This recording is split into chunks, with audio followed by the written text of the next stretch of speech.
You running the shoot today, Helen? No, Anna is joining us. She's in the office in a different room, so I think she's just getting set up.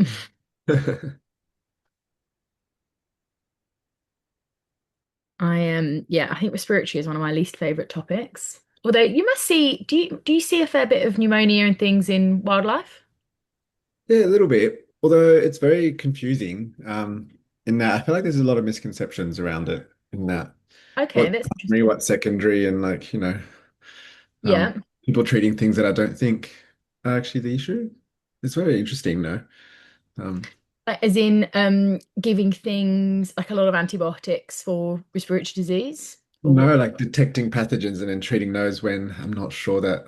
I see. Okay. Like they in koalas, a lot of people talk about Bordetella being an issue, but we've got a paper coming out that I found Bordetella in so many normal koalas.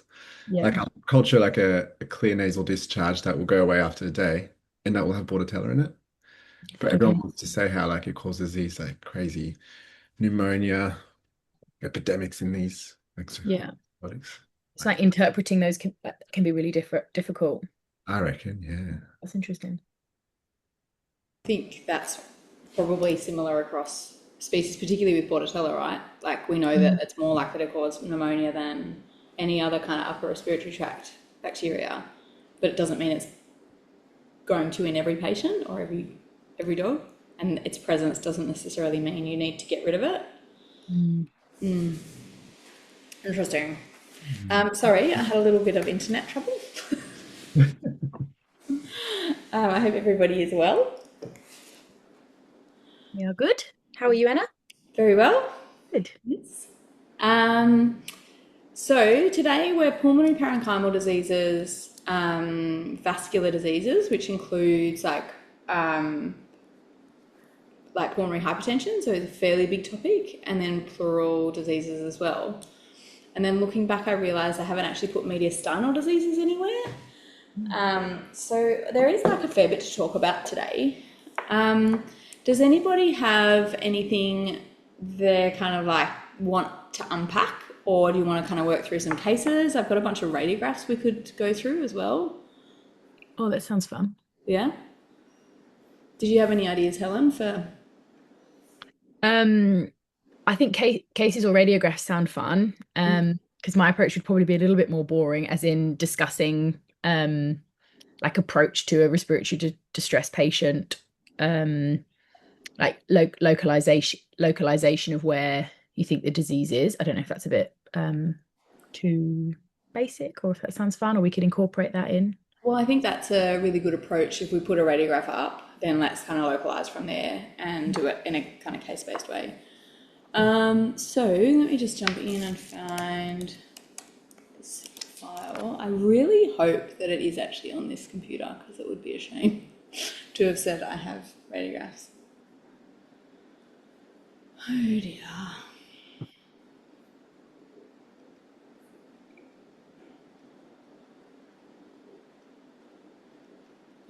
So let's start with kind of pulmonary parenchymal diseases.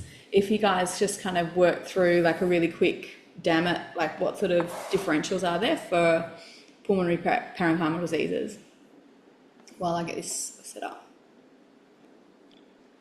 Um, Infectious, so Yeah. like an infectious pneumonia, Yeah. for example.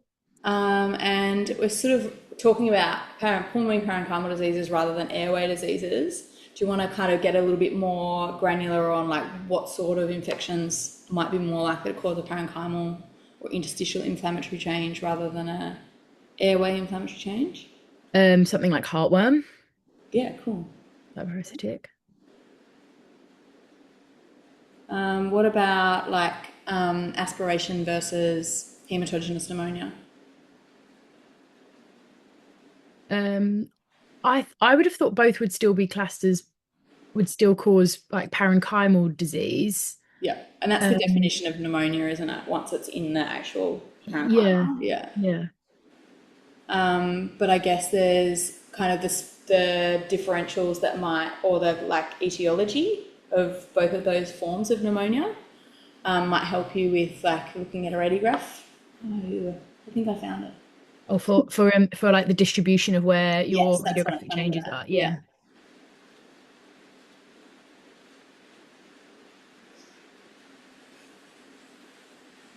Oh my gosh, sorry guys. And I guess continuing on the down it, any things that are affecting your interstitium, so something like pulmonary fibrosis, Yeah, cool. interstitial disease. Who gets pulmonary fibrosis? Westies. Yeah, good.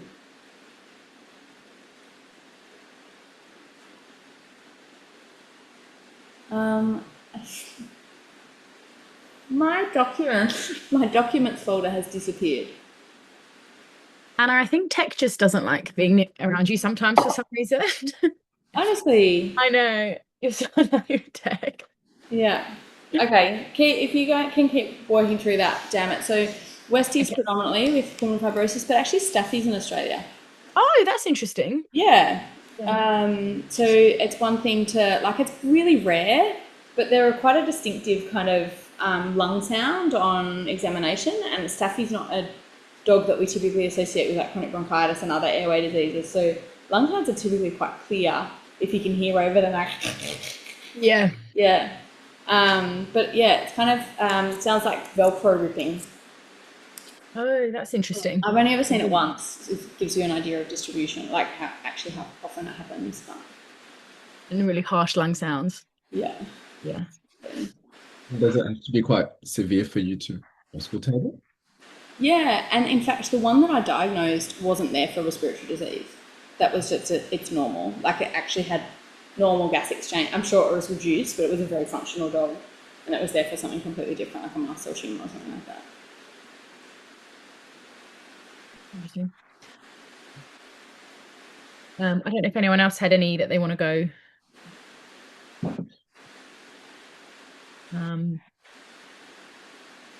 I guess we should put edema. Oh, sorry, go on, Julian. Oh, I was going to say like a vasculitis or something. Would that count as a parenchymal disease? Yeah, for sure. How would vasculitis cause pulmonary parenchymal dysfunction? Through edema, which I think Good. is not. Yeah. So what causes, so vasculitis is one. So if we then kind of take a step back and say, okay, non-cardiogenic pulmonary edema, what are the other causes of that? Or categories of that? Hypertension, or do Say again, sorry. you want like permeability versus like hydrostatic pressure, or do you want like hypertension? All of the above. So I sort of think of like pulmonary edema, cardiogenic, non-cardiogenic. And then in the non-cardiogenic category, what are the different kind of mechanisms and then what are the differentials for that? What, like your lymph diseases? Sorry, Katie, say that again. Sorry, we couldn't hear you. Sorry, like your lymph diseases? Like, yeah, good. Yeah. Yeah, so like a lymph obstruction secondary to neoplasia or compressive, all that sort of stuff. Fantastic. Yeah. Electric shock. Good. Electrocution. Yeah. Do you know what the subcategory of like pulmonary edema that is? Non-cardiogenic. Non-cardiogenic. Yeah. Cool. And then Acute respiratory distress syndrome. Good. Or like acute upper airway obstruction. That's an interesting one actually. So acute respiratory distress syndrome, can you define that?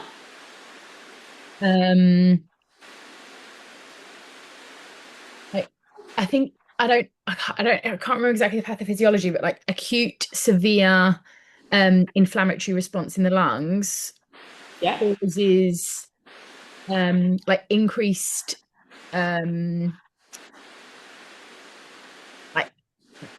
permeability to so it's like so I guess would that be the same as vasculitis, that it's causing an intense inflammatory leaking? most of the time. So And ARDS, causes vasoconstriction, so then I guess you get changes in pressure. so acute respiratory distress syndrome is actually a definition that just relates to like pulmonary parenchymal dysfunction, so failure of gas exchange at certain degrees. So it's then divided into like, okay, what impact is this having on this patient's ability to oxygenate themselves? So there's mild, moderate, severe. And they work out that, you know how if you're, oh, okay, we're going to go deep into respiratory physiology. You know how if you're inhaling just room air, it's like 24%, 25% oxygen, is that right? 21, yeah, something like that. Oh yeah, 20, yeah, that's right. So your SaO2, so the like partial pressure of oxygen in your blood should be around about 5 times what you're inhaling if you've got good lung function. So most of the time with our patients who are in respiratory distress, we've got them on increased oxygen levels. So whether it's nasal, which ends up being like 45% or something like that, high flow, a little bit higher, or actually ventilated on 100% oxygen. Really, the SaO2 with normal lung function should be 5 times what the inspired oxygen level is. So if we've got a dog on 100% oxygen and we're ventilating them, their SaO2 should be 500, right? Mm-hmm. So the rule is that if you've got a patient on PEEP, not full ventilation, but PEEP, which is positive end expiratory pressure, so keeping the lower airways open, they should be sitting at above 300 at all times. And if there's like evidence of pulmonary edema and stuff like that, it's like mild ARDS. And then if they start to dip below 300, I think it's like 200 to 300, it's moderate on that 100% oxygen. And then if it's under 200 with 100% oxygen, there's no way they're going to get off oxygen whilst their lungs look like they do currently. Like you have to fix the underlying problem for them to be able to kind of move through. Does that make sense? Yeah. So any of these differentials could cause ARDS potentially. Yeah. But I think the most common presentation we see is inflammatory. So vasculitis. What's the most common cause of vasculitis in, let's say, dogs?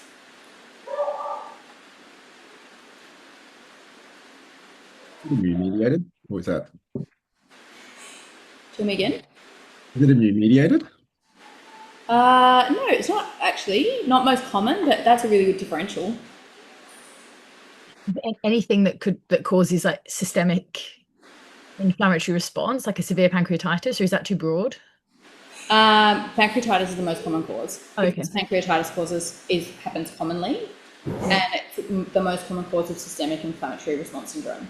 Yeah. So we get ARDS as part of that, like renal injury, liver injury, and stuff like that, like failure to maintain blood pressure and stuff.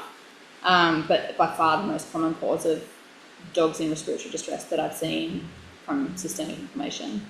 Yeah. What about post-op is another one. I think probably the only other times that I've seen it, and I want to go back to Helen's comment on strangulation being one of the causes. We saw a run of this in the hospital I was working at in dogs that had been to the groomer. And so like essentially what happens is like you cut off like the airway, and if you think about the vacuum in the chest, if you're trying to breathe on a closed airway, you completely change that like pressure in your chest, and it causes rupture of those tiny little capillaries and edema, like it almost sucks the fluid out of the vessels into the pulmonary interstitium. So they get this non-cardiogenic pulmonary edema. Is that kind of like barotrauma when you've got the pop-off valve off? Is it very similar pathophys to that? Almost the opposite. So yeah, so you actually bruise, like you cause rupture of those vessels by pressure as opposed to by suction kind of thing. So it's, yeah, does that make sense? Yeah, the pressure versus suction makes more sense. Yeah, exactly. And it's kind of the same thing. It's just the kind of Opposite. mechanical. Yeah, exactly. Yeah, pressure from the outside. So the pressure change is enough that you're actually moving. It's purely a problem of the fluid being pulled out of your vessels into your interstitium just from the pressure change. Yeah. Just that Yeah. sounds awful, doesn't it? Yeah. When And you you think can, about it. Yeah. you can almost picture it, and then the kind of, the injury that results from that. So it's essentially bruising.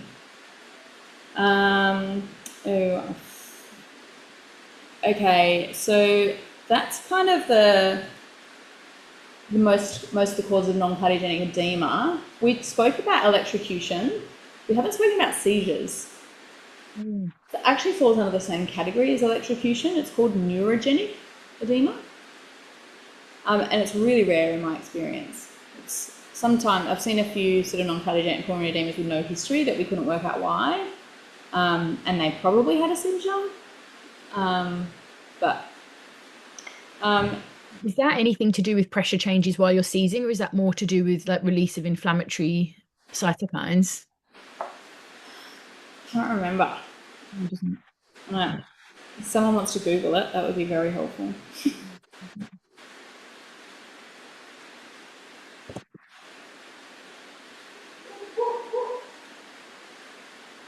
I'm really sorry about my disorganisation. I'm doing my doing this talk from the office where normally I do it from home, where I've just got all my files kind of organised, so I'm on the wrong computer and stuff.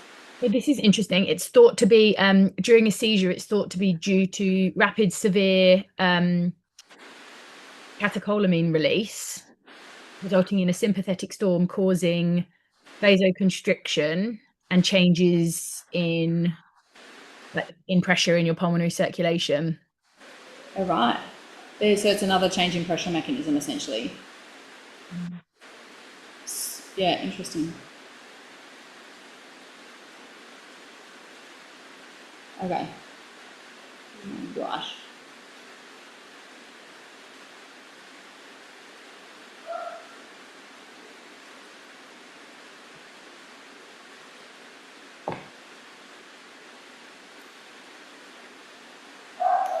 Okay. One more. Anna, a quick question with the acute respiratory distress syndrome. About mild, moderate, severe. But if an animal goes into, for example, if it presents with mild, is it unlikely to progress? Because I feel like we're talking about it in a way that you just treat that and then, but if it presents in a mild, could it be going into severe within the next hour? Absolutely. So these are patients that are so unstable and they just turn on a dime. And often you're kind of bound by how much intervention the owners want. I think that's probably the biggest, like if this was a human and you've got an obstruction to oxygen exchange, you'd be ventilated. You'd be in ICU ventilated for sure. Because that keeps those lower airways open. It essentially puts pressure on the edema developing in that interstitial space if you can ventilate, or at least CPAP, like continuous positive pressure to keep those airways open. And that's like, if you've got swelling, you want to put pressure on it, right? So if the lungs are swelling, you want to be like using positive pressure to inflate them, as long as you can do that without causing an injury. So if you've got like good quality ventilators and you're not just like bagging the crap out of them kind of thing, you're managing the pressure in their lungs. So these guys, sometimes we'll see them, like I think we underdiagnose it a lot, particularly with things like pancreatitis, where they might be panting, you're like, oh, they're painful, and they're not still enough to get an accurate SpO2, and we're not doing arterial blood gases on them, often because they're bound by finances and things. So I think there's a lot of patients that have mild, and then it's not until it gets like moderate or severe that we're like, whoa, okay, this is like they're losing consciousness or their breathing is really deteriorating, that we then kind of detect it.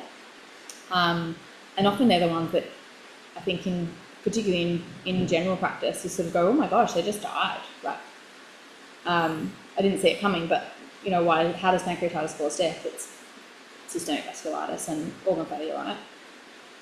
And if for example you get the ones like the groomers, if you've removed that insult from the see, yeah. they progress even faster, or once you've removed the So non-cardiac are the like strangulation and electrocution ones where like it's an insult and then they develop edema. It can actually be like 24, 48 hours after the injury that the edema is like radiographically evident and like you know what you're dealing with kind of thing. It does go away, like it goes away as quickly as it came kind of thing. Like they're dying one day and then they're absolutely 100% fine the next if you get them through that day. But yeah, it does delay behind the injury. Yeah.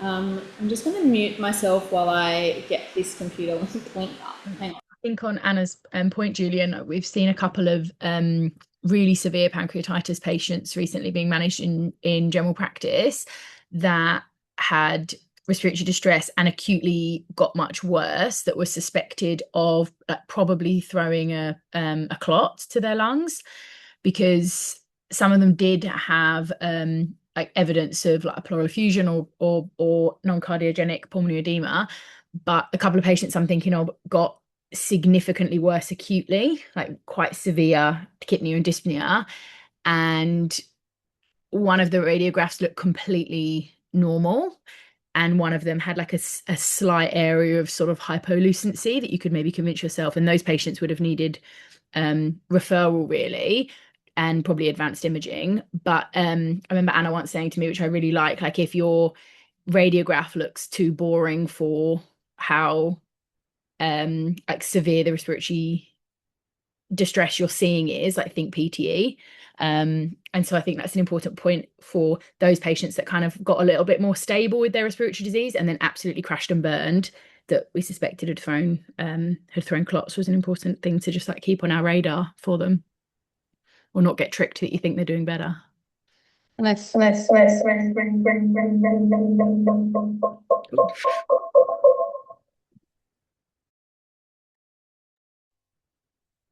There are two of you there, Anna. You have to unmute one of you, Anna. You're both muted. Unmutes one, then the echo from the other one is going to come through the first one. No, one. Oh, there we go. The one with the blurred background is better. There it is. We've still got two of you on a shared screen as well.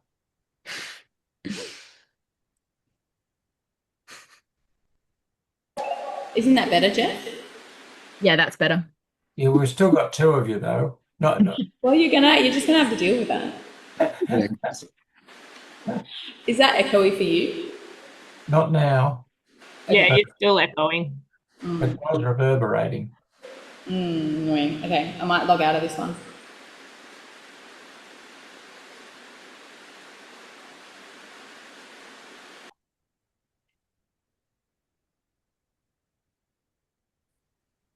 You have to unmute yourself though now.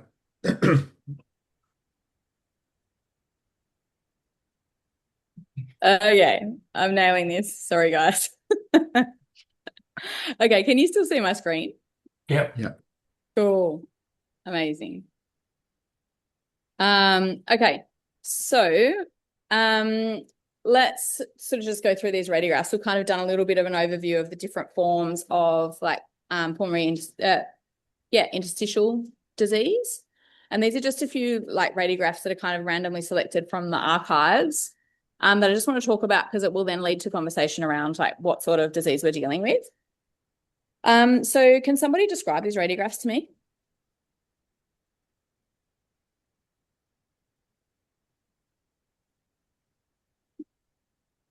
Oopsie.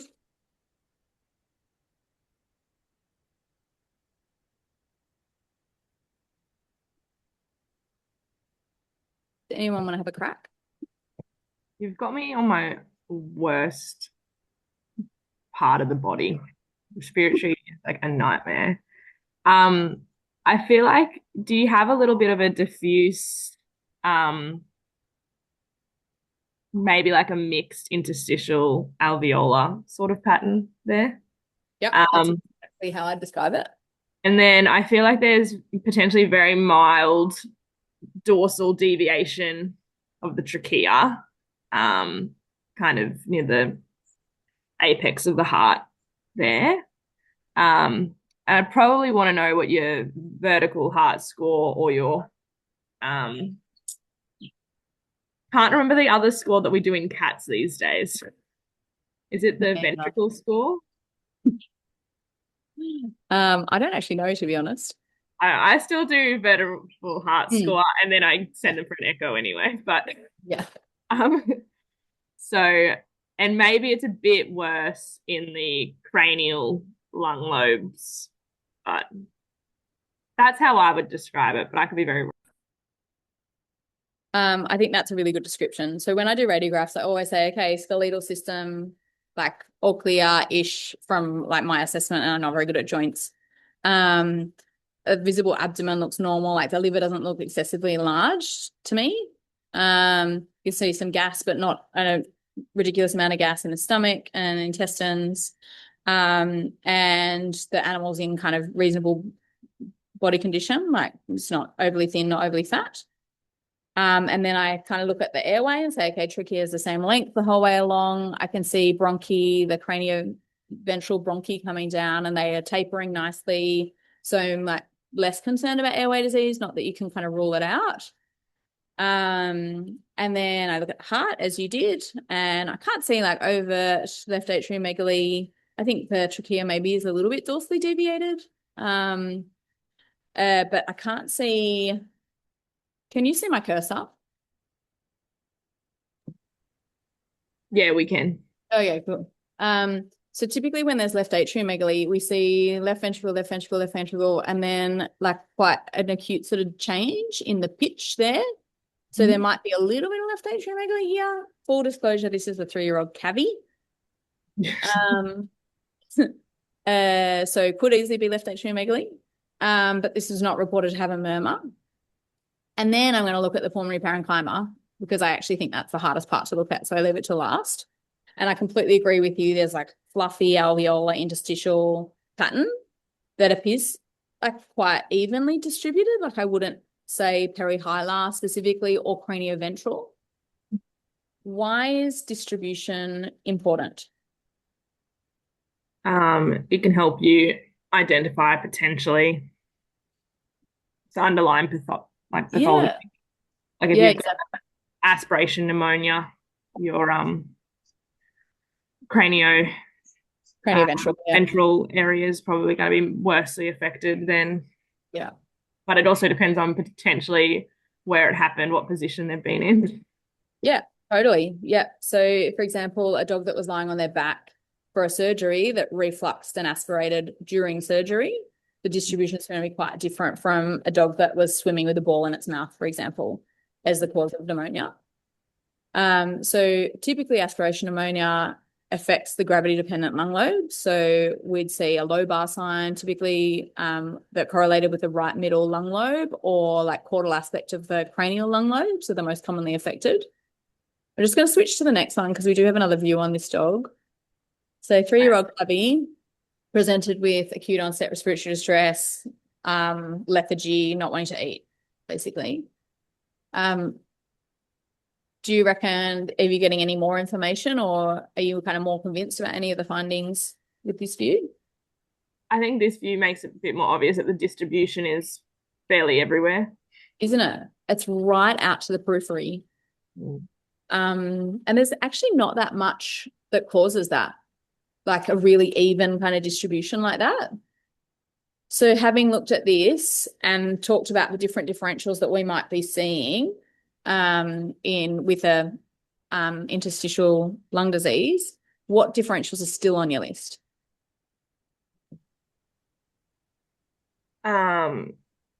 Probably, like, if there's no murmur or anything, the non-cardiogenic edema differentials. Yeah. I'm in Townsville, so I'd still put fungus on the list. Yeah, cool. Potentially. Yeah. Which I know they don't really, like, if depending on what sort of dog, your pulmonary fibrosis might still be on there, but probably less so with the cab. Interestingly, pulmonary fibrosis doesn't look like much on radiographs. Okay. Pretty boring. So yeah, I'd have that lower on my list. I mean, again, obviously the signalment and stuff, but And And then, the lungs sound terrible and they look pretty normal. It's always quite kind of shocking. okay. And then like a pneumonia with maybe more of like a blood-borne spread. Good. That's what I really wanted to come out of this conversation. Hematogenous pneumonia looks very different radiographically from aspiration pneumonia or pneumonia arising from the airways and going into the lower lungs. So what are the differentials for hematogenous pneumonia?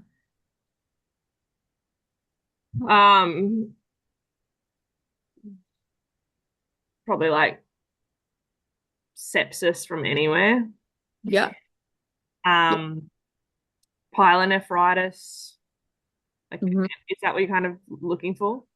I think they're probably causes of systemic inflammation and potentially bacteremia and seeding into the lungs. Okay. But I was actually thinking more organism. Okay.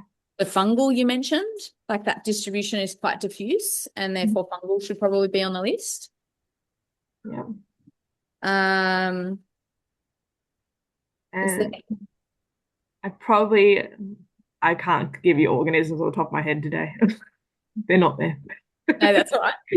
If you think of like broad categories, so bacterial, it could easily be, but I'd expect animals with a bacteremia severe enough to cause a pneumonia like that to be really, really, really sick and have a focus of infection or that degree of bacteremia that's quite obvious. So I'd say them like have prostatitis or disco or like something like that to get lungs like that. So a bacterial pneumonia is unusual to cause a distribution like this. What about if this was a cat? Are you thinking like mycoplasma? No, actually different, not bacterial. Oh,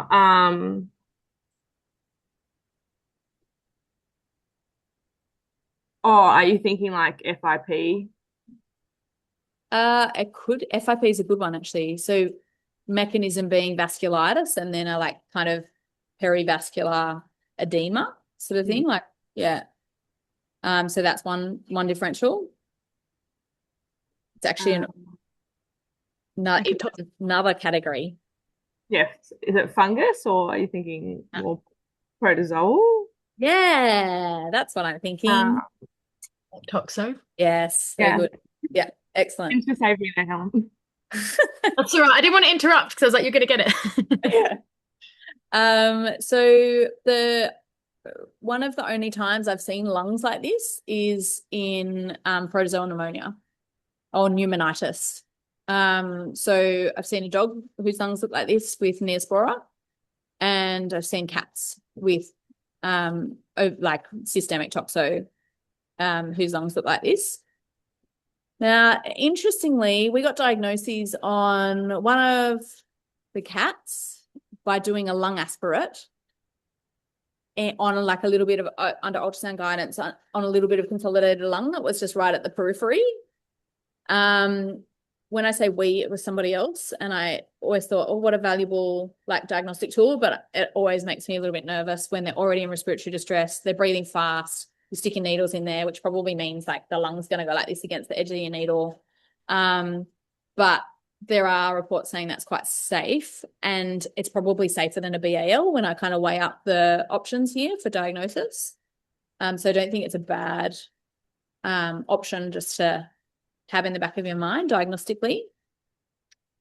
The other thing that's on my list, given the signalment here, and I wouldn't expect you to get this, is one called pneumocystis, an organism called pneumocystis.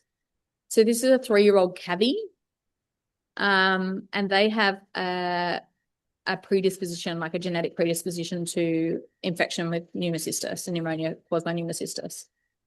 So there's just something that like red flags, cavity, and I think that's actually, do you know what, this case is one of the eosinophilic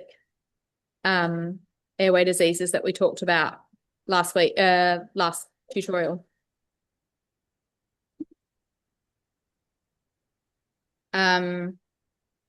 So Helen, you know quite a lot about that pulmonary infiltrates with eosinophils.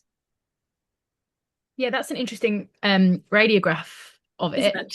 it? Yeah, really. Very unusual distribution. Yeah. I And guess interestingly, oh, sorry, go on. I was going to say it just goes to show it can kind of present in however it wants, which is a little bit alarming. Yeah, and I think it's good to have on your radar because I don't know about anyone else. The first time I saw it, I don't really think it was on my radar.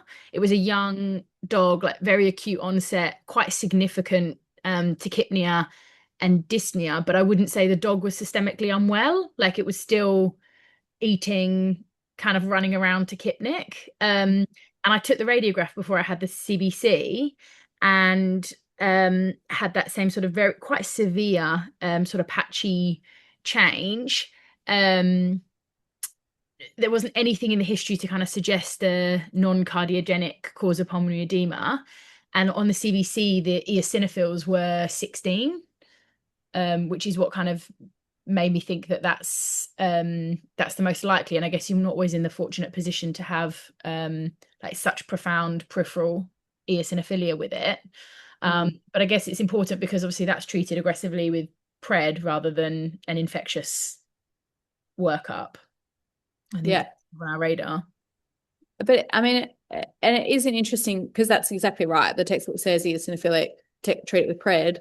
How do we know this isn't like parasitic migration? How do we know it's not lungworm? How do we know it's not a fungal infection? Like there's a lot of reasons for an eosinophilic pulmonary infiltrate that are infectious and potentially pred might compromise. But the degree of inflammation in those lungs, we need to treat that inflammation with pred. And that's, I guess, the kind of a lot of the time we're walking this line between the inflammatory response is causing more damage than the infection itself. Yeah. If we can manage the inflammatory response, then we've got an opportunity to do the testing to get on top of the infection. And I do sometimes, I guess, put that pitch to the owners saying, we are going to make the infection worse. There's going to be more organisms, but your pet will be coping better with that infection. And it's going to give us a chance to be able to understand what we're dealing with, because it's not something typical. Like if this was bacterial aspiration pneumonia, there's no way I'm going to put them on pred, obviously. But if I don't know what I'm dealing with and it's something weird, and I really do think we need to understand to be able to clear the infection, then I don't think it's the wrong thing to put them on pred. Yeah.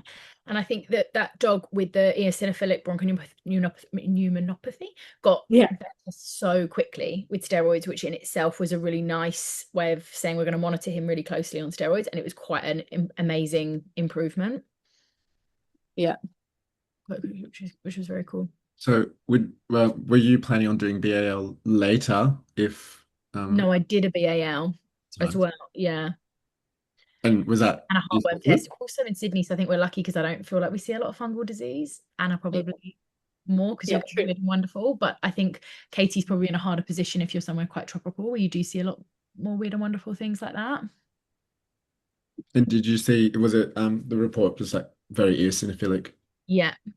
Yeah, that's one. And me as a cytology hater was just like all eosinophils. Interesting. The microscope. But like Anna said, it could be parasitic or anything, yeah. Whereas I guess I kind of thought of it as like that's almost like the doggy version of asthma. Like it's like an immune mediated, so it's just like all your eosinophils, yeah. And I think I think I tested him for Neospora, but I've only seen that a couple of times in Sydney. But yeah, it is here, so. It's also hard to test. So Neospora is a disease of immunosuppressed dogs. So if they've been well and they've all of a sudden presented with like a pneumonitis, an acute respiratory disease, and they're not on immunosuppressants, I probably wouldn't test for Neospora, particularly if the BAL didn't come back suspicious, because there would be organisms in that. Yeah. We had that at the time. Yeah, because it's hard to test for in an acute setting, isn't it? So what are our options for testing? So you can do serology, but ideally paired. Yeah. For your titers. And it takes a week before they're seroconverted. Even IgM is at least a few days. So if they've presented quite acutely, it's going to come back negative and it's going to be misleading. Okay, I'm going to share again. Next case. Maybe I'm going to share. That button just disappeared, I swear. Technology today is not going to work for us, Helen. Okay, does anybody want to tell me about these radiographs? this radiograph, I should say.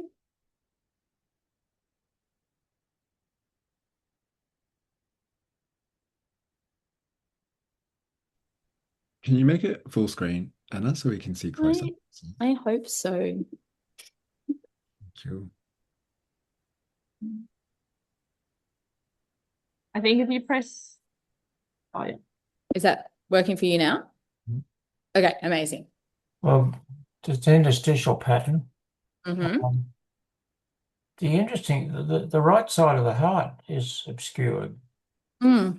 Um, The that's right side? the The top right side, top side, yeah. which is that left or right? I've forgotten. Should be left. Left atrial, if you think about where you'd see left atrial enlargement, Yeah. up the top there. Yeah. So there must be some degree of swelling or displacement of the lung by the look of it. Mm-hmm. Um, Yeah. uh, And I want to say, oopsie daisy, sorry. Yeah, I don't have an orthogonal view. But if we follow that system I mentioned before, so skeletal structures, boring. What about the stomach? Stomach straight. Mm. Uh, and there's other gas patterns underneath it. Mm. So there's Yeah. something going on there. There's fluid in the abdomen too. I don't know about fluid. What makes you say that? The fat. The fat, definitely fat. So fluid, we'd see a loss of this nice margin here because fluid and the liver would be the same density radiographically. So we'd get, it's called border effacement, where you lose that contrast. Mhm. But you do have a nice sharp line here. So this is going to be falciform fat sitting next to the liver. So not a fat cat, but Yeah. Well, there's renal fat there, but there's no fat above the spinal cord. no, agree. So it's a pretty lean little cat, isn't it? Mm. Mm. And then what about the airway? Looks pretty good. No, they're obscured. The lower bronchi. Well, there's air bronchograms there, Mm, detectable. I agree. Not a big feature, but you can see some, quite a few. Well, few. Mm. And what sort of, if we have to choose between bronchial, interstitial, or alveolar patterns, where do we see air bronchograms? That's alveolar. Yeah, good. So interstitial alveolar, we start to see the bronchi standing out because they're air filled against a tissue kind of background. So I would say based on that we've probably got a combination interstitial alveolar pattern. Doesn't look very airway to me. I'm not seeing a lot of donuts and stuff, but again, like we're looking at one view radiograph. The lungs don't look overinflated to me, which is something else I look for in cats. Do you know what I'd be looking for if we saw overinflated lungs? How far back the dorsal angle of the lung is pushed is Yeah. one thing. Is there diaphragmatic flattening? Good. Yeah. Perfect. So the lung often extends past this caudal rib when there's air trapping in there, and the diaphragm is quite vertical. So see how the stomach in this cat is on an angle like this. It gets pushed back on an angle like that. So it looks like there's kind of hepatomegaly, but actually it's the diaphragm moved back. And often the lungs are just really black, actually, when there's gas trapping, but that's a very airway kind of sign. So I'm going to say that's not present, but I do think this cat's been swallowing air. So it's probably been dyspneic for a while. Yeah. There's a lot of gas in that stomach. So if we're sort of saying distribution-wise, it's quite similar to the last case, isn't it? Right out to the periphery, pretty uniformly across the lungs. So our differentials should be probably pretty similar to the last patient that we saw. And in fact, this is a toxoplasmosis case. So that hematogenous pneumonia causing a pneumonitis and like leaking infiltrates of inflammatory cells and then edema in the interstitial tissue. What does hematology look like in those cases where it's like severe? Does it look, yeah, what do you get? So sometimes they're completely normal. So because it happens quite acutely and it takes 24 to 48 hours before you get a neutrophilia. So if they've gone downhill really quickly, sometimes they're either neutropenic or completely normal CBC. Cats I find hard. I love that we can do a CRP in dogs, but not so much cats. Anna, you know how we do see toxo in some cats on immunosuppressive therapy, like they're on cyclosporin for something. Do you think being on an immunosuppressive will change what we see on CBC when they have really normal CBCs? Yeah, because their inflammatory response should be suppressed, right? Yeah. Depends a little bit. So I think they do still have capacity to mount an inflammatory response if they're on cyclosporin, azathioprine for dogs, or chlorambucil. Yeah. Whereas when they're on pred, they're quite Yeah. suppressed in their ability to mount inflammatory response because it's just a stronger anti-inflammatory. But just due to the cytokine suppression, we just get less inflammatory response in those patients. Most of the time, those patients that come in on immunosuppressants have acquired, like they've eaten meat that contains it. Like this sort of recrudescence is a more kind of chronic inflammatory coming and going. They don't get this like kind of florid inflammatory response all of a sudden if they've just been living with it for a long time. So do you want to move next case? Yeah. Yeah. I've kind of moved, just looking at the time, moved out of pulmonary parenchymal diseases, but we can definitely talk more about them. I think there's one more case coming up, but I'll surprise you with it. So does anybody want to have a look and tell me about these x-rays? We've got two views and it's a 10-year-old male-neutered crossbreed dog.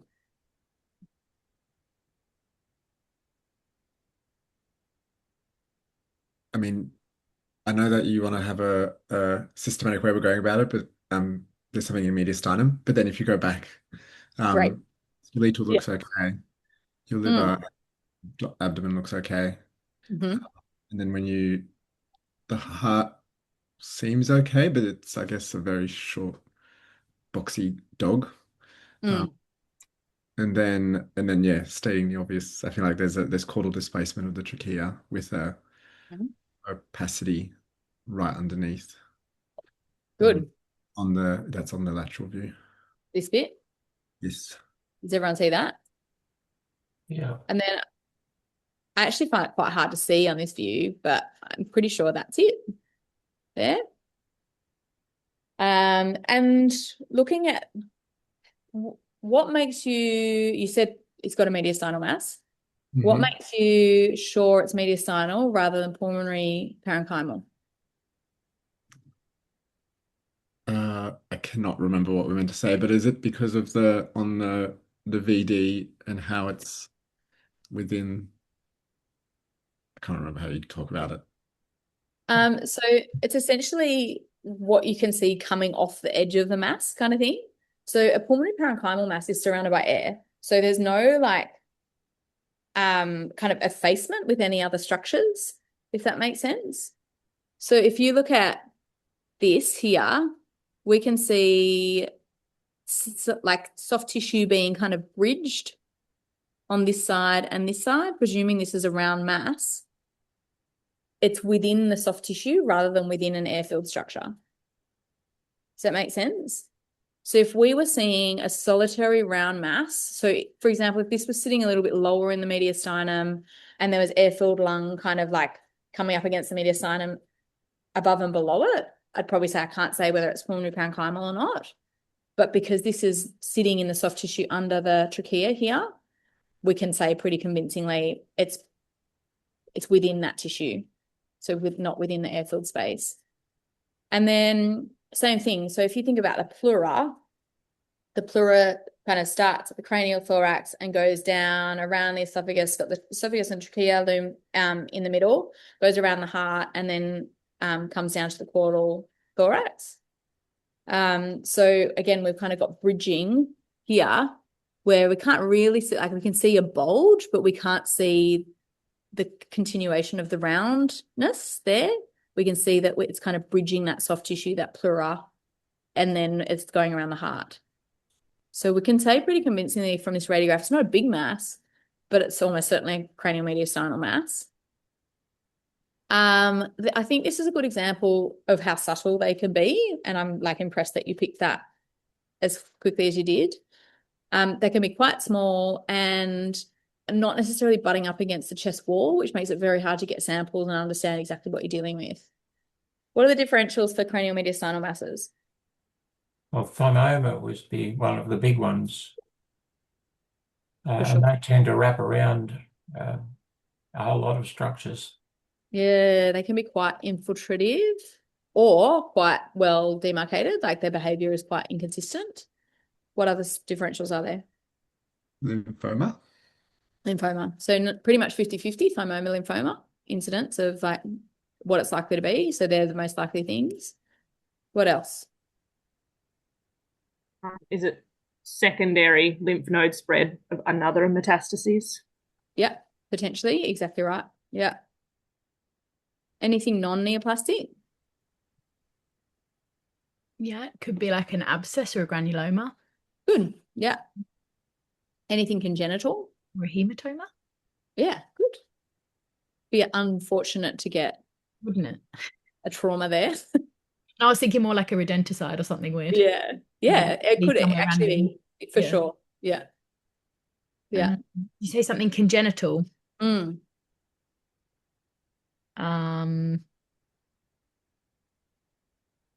Could you get your esophagus all the way up there if you've got some sort of herniation? I don't know. Esophagus usually sits a little bit more dorsal. Does it have something to do with like your thymus? Yes. Like if this was a young cat, could you say like a young dog, sorry. Could it be that you're just seeing like an extension of a thymus if it was less than 4 months? Yeah, potentially. It's kind of a little bit round for a thymus. Yeah. I've had a dog with a thymus bleed and it looked like a mediastinal mass, but it was a rodenticide. 4-month-old dachshund that had been squeezed by a child. Oh, wow. And it came in with dyspnea and I saw it and I was like, I have a feeling this is something to do with the thymus. And I sent to the specialist. They're like, that looks like a bleed in the thymus. It was really anemic. So I sent it down for them. But by the time it got to Brisbane, which is 4 hours away, it had stopped bleeding. So it was just there for the night to watch. Oh, that's best case scenario, isn't it? Yeah, it absolutely could be like a thymic injury. Thymus typically sits a little bit more ventral and isn't quite so round. But this is the location we would see, I think they're called branchial cysts, like a congenital cyst. And on a radiograph, that's going to look exactly the same as a mass, right? Because it's just going to be tissue density. So it's definitely something to have on your list, but not that I'd be like teeing up owners to say it's probably just a cyst in the 10-year-old dog. Yeah. There seems to be a lot of soft tissue swelling around the hilus, and I'm wondering, is that lymph node is there a lymphadenopathy there or not? Good question.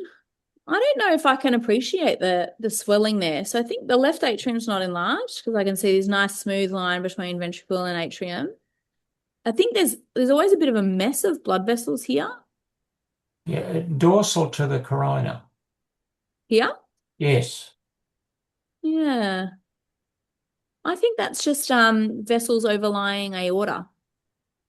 Ah, yeah. Yeah, the I think sternal it's just such a busy area, isn't it? Mm. All right. Anna, with those cysts, are they incidental? Do you need to do anything? Don't need to do anything. No, they don't. Yeah, it's incidental finding typically. Let me just make sure we're doing the ones that we need to look at rather than the ones that are really fun. Okay. So this is a 4-year-old cat, indoor outdoor, who's come in just lethargic off food, mildly pyrexic with a neutrophilia on CBC. Biochemistry is all normal. Who wants to describe these radiographs to me? So there's two. So I've got not that one, but this one, a lateral, and a VD.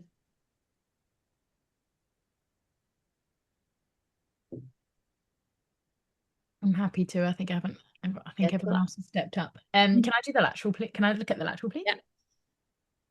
So we've got a lateral thoracic radiograph of a cat. The skeletal structures, you can see spine and ribs and sternum, look quite normal. We have got a bit of gas-filled stomach, and then between the abdomen and the thorax, we've got like complete effacement of the diaphragm. So in the like ventral thorax, the ventral diaphragm and cardiac silhouette are obscured by soft tissue or fluid density. The lung, there is a reduced volume of lung tissue dorsally, and the lungs are like the lung lobes are surrounded by soft tissue or fluid density dorsally as well. The lung tissues themselves are abnormal, particularly sort of more centrally. There's increased sort of interstitially increased density. The cardiac silhouette, I do think we can make out a little bit. We can't ventrally, but you can sort of, oh, you can't see my cursor, but you can sort of see it on the kind of cranial aspect. Yeah, I think we could probably work out that that's a cardiac silhouette. And it doesn't look like there's massive cardiomegaly, but it would be difficult to say accurately. The trachea looks nice and even and normally located. Do you want the VD? Yeah, go for it. Oh. I'm wondering if that could be a hernia, peritoneal, pleural, or is it diaphragmatic hernia? They're usually congenital, though. Yeah, because we can't see the diaphragm, so I agree it has to be on a list. But there's some more changes within the pulmonary parenchyma and like the distribution of fluid, which makes there's fluid as well as tissue density kind of thing. Yeah. Is there a little bit of subcut emphysema? Oh yeah. Yeah. No, yeah. I hadn't noticed that. Yeah. Yeah, it was a bit more obvious on the VD as well, but I'm wondering if it's somehow trauma related. Oops, wrong dog. Wait. Whoa. Sorry. There we go. Yeah. I see. Yeah. Interesting. That distribution's someone gave subcut fluids. Yeah. But obviously subcutaneous emphysema goes wherever it wants. So just in the interest of time, there's pleural effusion here. You can't sort of take the next step in terms of diagnosis without getting a sample of that pleural effusion. So as far as like, it could easily be cardiac disease, it could easily be chylothorax, or idiopathic, it could be pyothorax, it could be hemothorax, we just don't know. And in this cat, it was actually pyothorax. And the reason I wanted to show this one is because I do think that the pulmonary parenchyma, whilst we'd expect some degree of atelectasis when there's effusion kind of compressing, stopping the lung from being able to fill completely, the most common cause of pyothorax is extension of pneumonia into the pleural space. So sometimes they've got a slightly longer history. They might have a history of coughing, and you might get some kind of changes within the pulmonary parenchyma that make you think, it's a little bit more interstitially alveolary than I would expect for just atelectasis. Yeah, that's a good point. And we do actually have to wrap up. I'm sorry to say. Apologies for the technological difficulties. That was not my finest work. Where's the subcutaneous air coming from? Is that a rupture in the skin, or is it a a mediastinal vessel, airway that's got a hole in it? So I think when the trachea has a hole in it, the air is usually more significant, and we see it in the mediastinum as well, and the retroperitoneum, interestingly, because they're linked. Mm-hmm. And I couldn't see that on this radiograph. And as I was saying, this just the distribution there makes me think that maybe this cat got a few bubbles of air in a subcutaneous injection or subcut fluids or something like that. Because if it was an airway trauma, I can't link that with pneumonia No, or pyrothorax. And I know this cat had pyrothorax. this was a migrating grass seed or something. It could easily be a gas-producing organism. That's a really good point. But then I'd probably expect a few more bubbles in the pleural space as well, if that was it. Yeah. All right, we better wrap up. Thanks so much, guys. We'll see you in fortnight for aerodigestive disorders, which is an emerging comorbidity with these brachycephalic dogs. Amazing. Thank you, Anna. Thank you, Anna. Beautiful. See you guys. Bye. Bye.